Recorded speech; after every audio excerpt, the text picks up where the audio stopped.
There are moments when the weight of what we have done in service to others becomes too heavy to carry alone, when secrets kept to protect ourselves from judgment finally demand to be spoken aloud, and when the only path to healing requires standing before strangers and confessing truths we have hidden even from those closest to us. Sometimes the bravest warriors are not those who face enemy fire without flinching, but those who face their own choices and their consequences with complete honesty. Sometimes the hardest battles are fought not on distant battlefields, but in our own hearts as we struggle to forgive ourselves for decisions made in impossible circumstances. And sometimes, a game show stage becomes the confessional where a Marine finally speaks the words he has been too afraid to say for 5 years. These are the stories that remind us that war creates moral complexity that cannot be reduced to simple categories of right and wrong, that people who serve in combat face decisions that haunt them regardless of which choice they make, and that healing from the deepest wounds requires vulnerability that feels more terrifying than any physical danger. If you believe that veterans deserve space to share their struggles without judgment, that moral injury is as real and devastating as physical injury, and that supporting those who served means listening to difficult truths about what they experienced and what they carry home, hit that like button and subscribe for more stories that honor the complexity of military service and the courage it takes to speak honestly about the costs of war. Staff Sergeant Marcus Webb, United States Marine Corps retired, walked onto the Family Feud stage on a cold November afternoon at 34 years old, looking physically fit and professionally composed, but carrying something in his eyes that suggested deep internal struggle.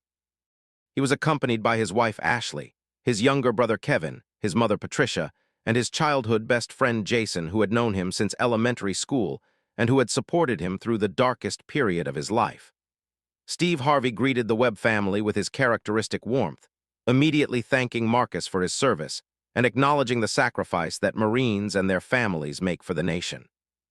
Marcus accepted the thanks with a polite nod, but showed none of the pride or satisfaction that typically accompanies such recognition, instead displaying discomfort that Steve noticed, but did not initially understand.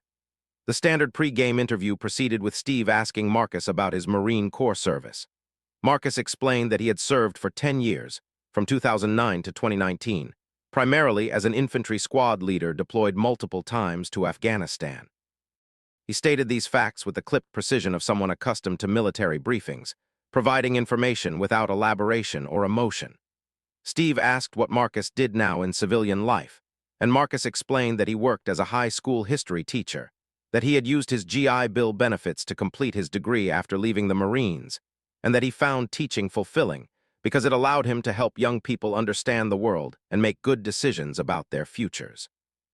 The answer was appropriate and unremarkable, the kind of successful transition story that Veterans Week episodes often featured. Steve was preparing to move on to other family members when something about Marcus's demeanor made him pause. There was a tension in Marcus's shoulders, a tightness around his eyes, a quality of barely controlled emotion that suggested something significant lay beneath the polite surface conversation. Steve, who had developed excellent instincts during decades of interviewing, made a decision to probe gently rather than moving forward with standard game show proceedings. He asked Marcus whether there was anything about his service he wanted to share, making clear through his tone, and phrasing that Marcus had complete freedom to decline the invitation, but that space existed if he wanted to speak about something that seemed to be weighing on him. Marcus stood silent for several long seconds, visibly wrestling with a decision about whether to maintain the protective silence he had maintained for 5 years or to speak a truth he had never voiced publicly. His wife Ashley reached over and squeezed his hand, a gesture that seemed to communicate both support for whatever he chose to do and reassurance that she would remain beside him regardless. When Marcus finally spoke, his voice was quiet but steady, carrying the control of someone who had made a difficult decision and would follow through despite the cost. Marcus stated that there was something he needed to confess, something he had been carrying for 5 years that had nearly destroyed him, something his family knew about but that he had never spoken about publicly because he was afraid of being judged or condemned. He explained that during his final deployment to Afghanistan in 2018, he had been leading his squad on a patrol in Helmand Province when they encountered a situation that required him to make a split-second decision with incomplete information under extreme pressure. The decision he made, The choice he selected from the impossible options available to him in that moment had resulted in the death of an Afghan civilian who was later determined to have been unarmed and non-threatening. Marcus had followed proper rules of engagement based on the information available at the time, had been cleared of any wrongdoing by the subsequent investigation, but had been unable to forgive himself for taking a life that should not have been taken. The studio went completely silent. Steve Harvey's expression showed that he recognized Marcus was sharing something of profound significance and pain. The audience sat motionless, understanding they were witnessing a confession rather than typical game show conversation. Marcus continued speaking, his words coming faster now that he had broken the seal on 5 years of silence.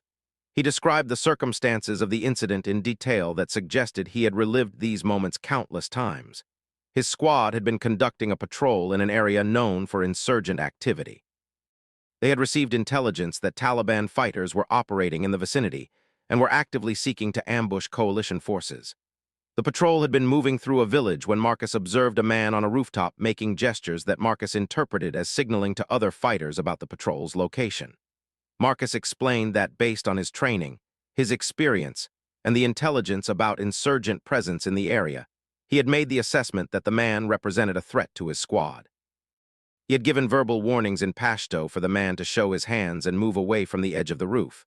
The man had not complied, had continued gesturing, and had reached towards something Marcus could not see clearly. Marcus had made the decision to fire, believing the man was either armed or was coordinating an attack on the patrol. His shots had killed the man, and when the squad cleared the building, they discovered the man had been unarmed. The something he had been reaching for was a cell phone. The gestures that Marcus had interpreted as combat signaling had apparently been attempts to wave the patrol away from the area, warning them about an IED that insurgents had planted on the road the patrol was approaching. The investigation that followed had determined that Marcus had followed proper procedures, that his interpretation of the situation had been reasonable given the information available, that his decision to fire had been consistent with rules of engagement, and that no disciplinary action was warranted. These official determinations had provided no psychological relief to Marcus. He stated plainly that he had killed an innocent man who had been trying to help American forces rather than harm them. The fact that his decision had been procedurally correct did not change the fundamental reality that he had taken a life that should not have been taken, that he had created a widow and orphans, that he had ended a person's existence based on a misinterpretation of intentions and circumstances. Marcus's voice broke as he continued his confession. He described the aftermath of the incident, the years of struggling with guilt and self-condemnation, the intrusive memories and nightmares that replayed the moment of firing, and the discovery that the man had been unarmed, the deterioration of his mental health that led to severe depression and suicidal ideation. He explained that he had left the Marine Corps not because his service was complete, but because he could no longer function effectively, could no longer lead men in combat when he questioned his own judgment and decisions, could no longer carry a weapon when doing so reminded him of the death he had caused. Ashley, Marcus's wife, stepped forward to provide context about the impact on their family. She explained that Marcus had returned from that final deployment in 2018 as a different person, that the confident and capable Marine she had married had been replaced by someone consumed with guilt and self-hatred. She described finding him in their garage in 2019 with a gun, contemplating suicide, because he believed the world would be better without someone who had killed an innocent person.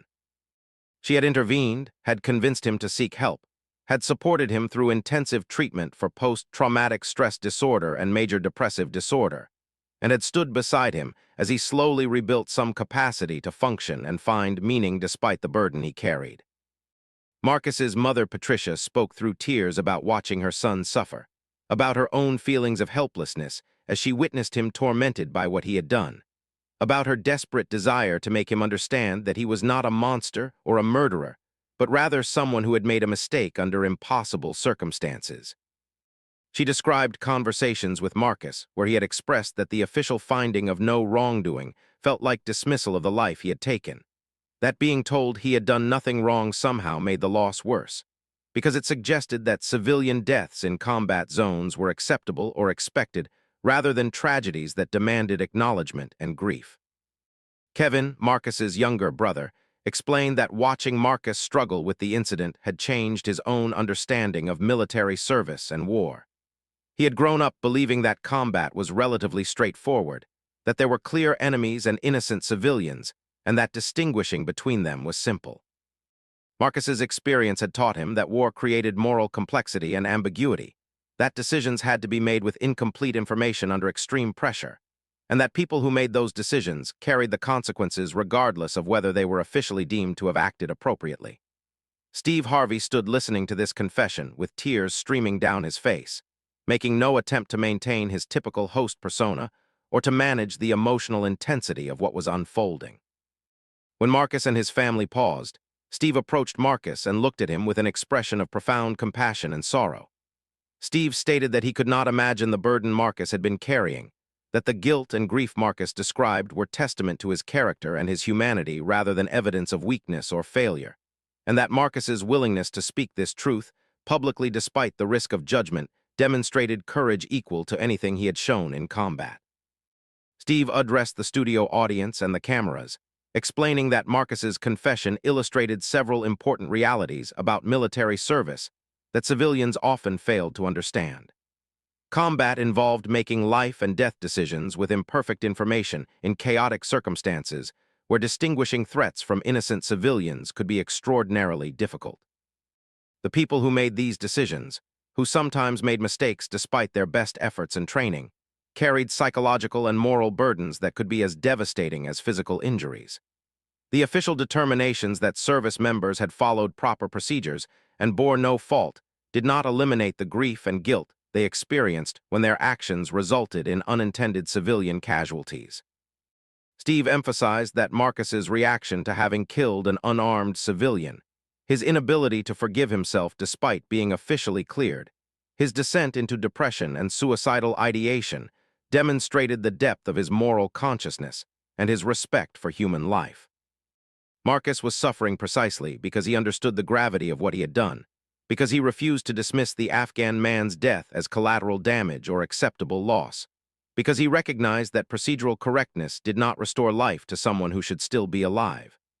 This capacity for moral injury, this refusal to accept that killing innocents was simply part of warfare, represented a form of ethical sensitivity that should be honored rather than pathologized. Steve made several immediate commitments. The Webb family would receive full compensation regardless of game outcomes. The Steve Harvey Foundation would fund a comprehensive program connecting Marcus with specialized treatment for moral injury, a specific form of trauma distinct from post-traumatic stress disorder that occurred when people violated their own moral codes or witnessed violations of deeply held beliefs about right and wrong.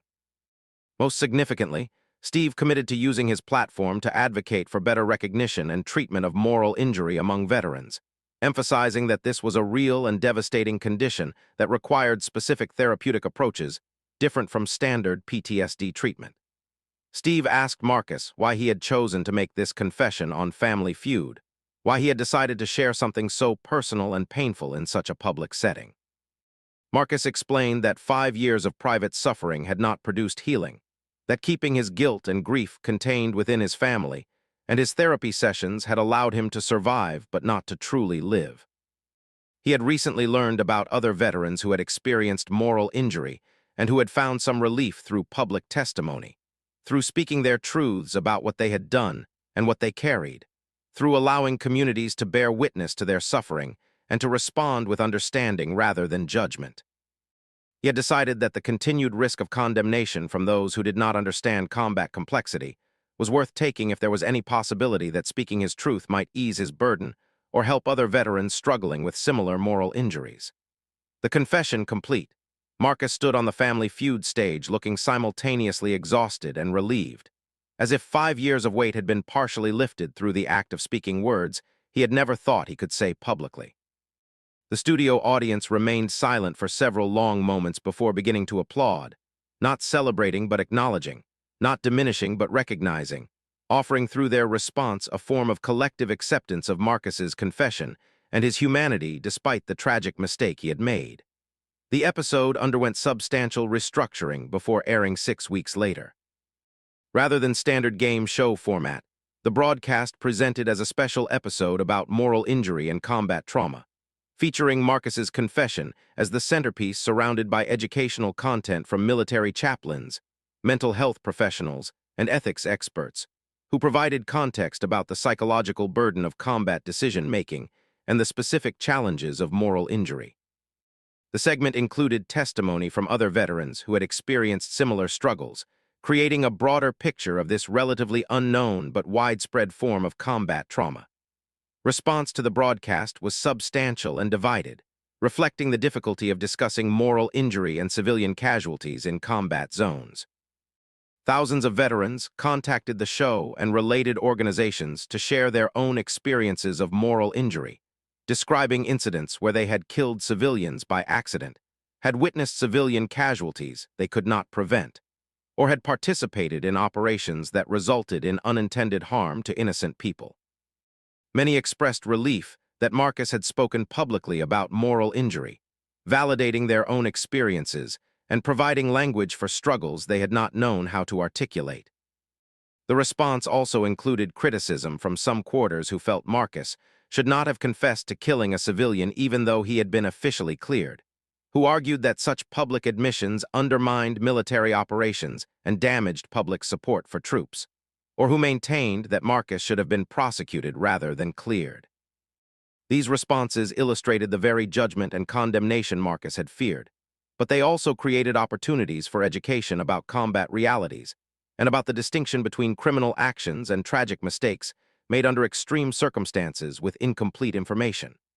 Mental health professionals and researchers specializing in combat trauma responded by emphasizing that Marcus's case illustrated patterns they had been observing and studying for years. Moral injury affected significant percentages of combat veterans, particularly those who had served in counterinsurgency operations, where distinguishing combatants from civilians was extraordinarily difficult, and where civilian casualties were tragically common despite extensive training and precautions. The condition differed from post-traumatic stress disorder in important ways, requiring different therapeutic approaches that addressed guilt, meaning-making, and moral repair rather than only fear and hypervigilance. Marcus became an advocate for veterans dealing with moral injury, working with organizations that provided specialized treatment and support. He participated in therapy groups specifically designed for veterans struggling with guilt over combat actions, finding that sharing his experience with others who had similar struggles provided relief he had not found in individual therapy. He testified before congressional committees about the need for military and veterans affairs systems to better recognize and treat moral injury, arguing that the official determinations of proper procedures were inadequate responses to the moral and psychological burden many service members carried. His work with high school students took on new dimensions informed by his confession and his advocacy. He used his own experience to teach about ethics, decision-making under pressure, moral complexity, and the importance of developing strong moral frameworks before facing situations that would test those frameworks under extreme circumstances.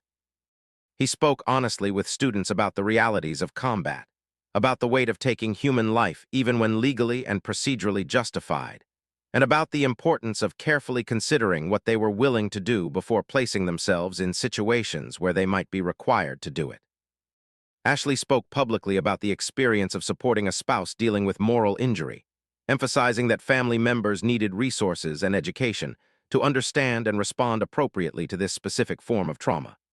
She described the challenge of trying to convince Marcus that his worth as a human being was not erased by his mistake, that one tragic error made under impossible circumstances did not define the totality of who he was or what his life meant. She became involved in support programs for military families dealing with moral injury, helping other spouses navigate the particular challenges of supporting partners who were struggling with profound guilt and self-condemnation. 3 years after his family feud confession, Marcus participated in a documentary examining moral injury among Iraq and Afghanistan veterans. He provided extensive interview content about his experience, the incident that caused his injury, the 5 years of suffering before his public confession, and the 3 years of continued healing work since speaking his truth on television. The documentary showed Marcus conducting a workshop for young Marines about to deploy, teaching them about moral injury and the importance of seeking help if they experienced it. emphasizing that moral injury was evidence of strong ethical consciousness rather than weakness. The documentary included a powerful segment in which Marcus traveled to Afghanistan to meet with community leaders in the province where the incident had occurred. Through translators and with extensive security coordination, he was able to convey his remorse to people from the deceased man's community, to offer what apology he could across language and cultural barriers, and to hear from them about the impact of the man's death on his family and community. The conversation was difficult and painful, involving anger and grief from the Afghan participants and visible anguish from Marcus, but it represented a form of moral repair that individual therapy alone could not provide. The community leaders expressed appreciation for Marcus's willingness to acknowledge what he had done and to express remorse, noting that most civilian casualties in their experience went unacknowledged by coalition forces who treated them as regrettable but inevitable aspects of combat operations. They explained that the deceased man, whose name was Ahmad Shah, had been a schoolteacher and father of 4 who had indeed been trying to warn the patrol about the IED rather than signal to insurgents. The family had been told by military investigators that the Marine who killed Ahmed had acted appropriately and would face no consequences, a finding that felt deeply unjust and dismissive of Ahmad's life and death. Hearing Marcus speak about his guilt and grief, learning that the Marine who killed Ahmed had suffered profoundly from what he had done, provided some measure of acknowledgement that Ahmad's death mattered and was mourned even by the person who caused it. The meeting did not provide closure or complete healing for Marcus, who stated clearly that he would carry guilt and grief about Ahmad Shah's death for the rest of his life. However, it provided a form of moral repair that Marcus described as essential to his continued recovery. Knowing that Ahmad's community had heard his remorse, that they understood he had not killed Ahmed casually or without consequence, that the official military finding of no wrongdoing did not reflect Marcus's own assessment of his actions and their weight, created some easing of the burden Marcus carried. 5 years after his family feud confession, Marcus delivered a lecture at a major university about combat ethics and moral injury. He used his own experience as a case study for examining the moral complexity of warfare, the limitations of rules of engagement and procedural correctness for addressing the psychological burden of causing unintended harm, and the importance of creating robust support systems for service members dealing with moral injury. He argued that military culture's emphasis on following orders and procedures, while necessary for organizational function, could sometimes prevent acknowledgement of the moral weight of combat actions and could leave service members struggling alone with guilt and grief that institutional structures deemed unnecessary or inappropriate. Marcus emphasized in his lecture that he did not regret his service in the Marine Corps, that he believed the mission in Afghanistan had important purposes, and that he honored the men and women who continued to serve in difficult circumstances. His advocacy around moral injury was not intended as anti-military or anti-war, but rather as a call for more complete and honest recognition of what combat required of those who participated in it, and what they carried home afterward. Supporting troops required more than thanking them for their service, required more than procedural investigations that cleared them of wrongdoing, required acknowledging the moral weight they carried, and providing resources for processing and integrating that weight into ongoing life. The comprehensive documentation of Marcus's journey from the incident in 2018, through 5 years of private suffering to public confession on family feud to ongoing advocacy and healing work, illustrated the temporal complexity of moral injury recovery. His confession on a game show stage, speaking words he had been too afraid to say for 5 years, represented a turning point from isolation toward connection, from silence toward testimony, from shame toward the possibility of forgiveness, if not from others, then at least from himself. Steve Harvey's response to Marcus's confession, his tears and his immediate recognition of the courage required to speak such truth publicly created space for Marcus's testimony to be received with compassion rather than judgment. The decision to restructure the episode around Marcus's story, rather than treating it as an interruption of entertainment programming, demonstrated the potential for media platforms to facilitate meaningful witness to experiences that deserved recognition and response. The subsequent advocacy work, policy discussions, and individual healing processes that flowed from Marcus's public confession showed how vulnerability in unexpected contexts could catalyze substantive outcomes. The recognition that many combat veterans carry moral injury from participating in or witnessing events that violated their values or caused harm they deeply regret. That this injury is distinct from fear-based trauma and requires specific therapeutic approaches, and that healing requires not just individual therapy, but often some form of acknowledgement, testimony, and moral repair should inform how military institutions and civilian society support returning service members. Marcus Webb's confession demonstrated that speaking difficult truths about what we have done and what we carry can be more terrifying than facing enemy fire, but also more essential for genuine healing. That procedural clearance does not eliminate moral burden, and that communities can choose to respond to confessions of tragic mistakes with understanding and support rather than condemnation and rejection. If Marcus Webb's confession about killing an unarmed civilian and his 5-year struggle with moral injury moved you, if his courage to speak this truth publicly despite the risk of judgment reminded you that healing sometimes requires vulnerability that feels impossible, if you believe that veterans dealing with moral injury deserve support and understanding rather than condemnation, please hit that like button and subscribe to this channel. Share this story with anyone who works with veterans, with military family members, with people who make simplistic judgments about combat without understanding its complexity. Leave a comment sharing your own experiences with moral injury, with supporting someone through it, or with learning to hold space for difficult truths about warfare and its costs. Let us create a community that recognizes moral injury as real trauma deserving treatment, that understands following proper procedures does not eliminate the psychological burden of causing unintended harm, that acknowledges the moral courage it takes to refuse to dismiss civilian casualties as acceptable costs of warfare. Marcus showed us that carrying guilt about tragic mistakes made under impossible circumstances is evidence of strong moral consciousness rather than weakness, that healing requires speaking truth even when that truth makes us vulnerable to judgment, and that communities can choose to respond with compassion to confessions of deeply regretted actions. Steve Harvey's tears and immediate support showed us that bearing witness to such confessions requires setting aside professional distance in favor of genuine human response. That some stories demand we simply listen and acknowledge rather than trying to fix or minimize.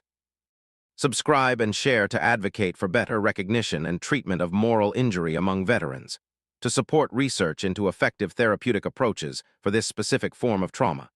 and to create cultural understanding that the psychological costs of combat extend beyond fear-based PTSD to include moral and spiritual injuries that may take decades to heal.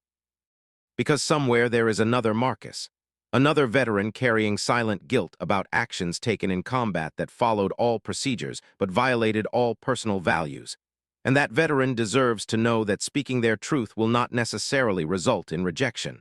that moral injury is a recognized condition with effective treatments,